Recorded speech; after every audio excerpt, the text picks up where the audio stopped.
What's up, subscribers? Welcome back to the channel.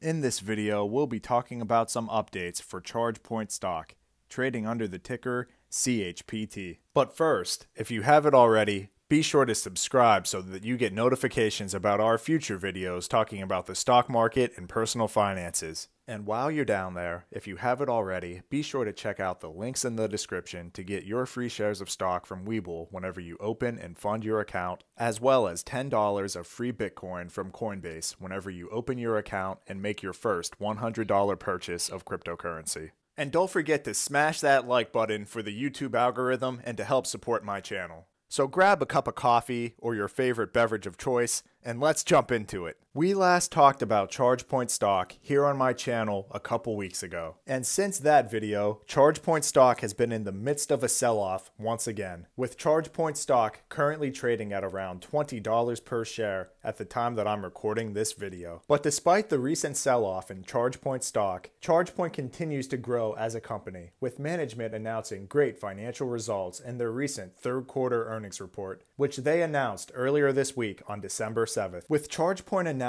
not only that their quarterly revenue increased by 79% year over year, but they were also able to announce full-year revenue guidance increases to $235 to $240 million, as well as closing on their acquisitions in Europe, which we've talked about here on my channel in prior videos. In terms of the financials, for the third quarter, ChargePoint announced a revenue of $65 million, an increase from $36.4 million year over year, with their networked charging revenue for the third quarter also growing to $47.5 million, an increase of 111% in the same quarter year over year. But as a growth company, ChargePoint continues to be unprofitable, announcing a net loss for the third quarter of $69.4 million, which included a $2.4 million loss from the change in fair value of warrant liabilities, as well as a $16 million loss in stock-based compensation expenses. But despite that, ChargePoint management anticipates being able to continue to grow their revenue for the remainder of the fiscal year. So with all of that being said,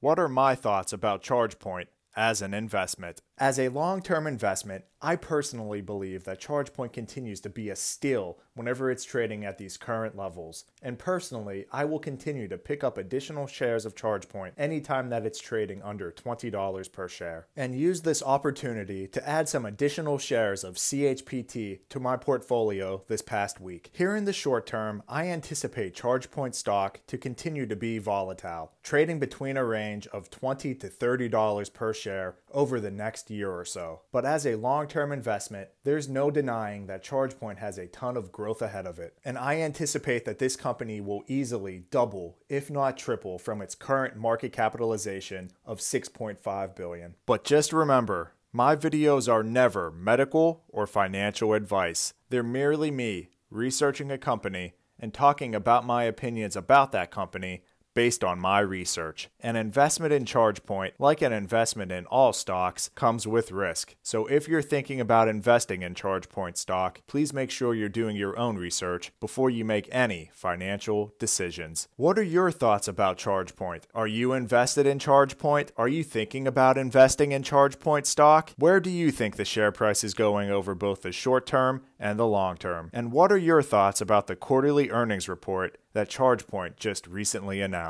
Be sure to comment down below and let me know what you think. And while you're down there, if there are any other stocks or topics that you would like me to talk about in a future video, please feel free to comment that down below as well. As a reminder, this video is for entertainment purposes only. I am not a certified financial planner. I'm a resident physician with an interest in personal finances and investing. Please make sure you're doing your own research before you make any financial decisions. And please be sure to smash that like button and click on the subscribe button for the YouTube algorithm and to help support my channel. Thanks everyone. Have a great day.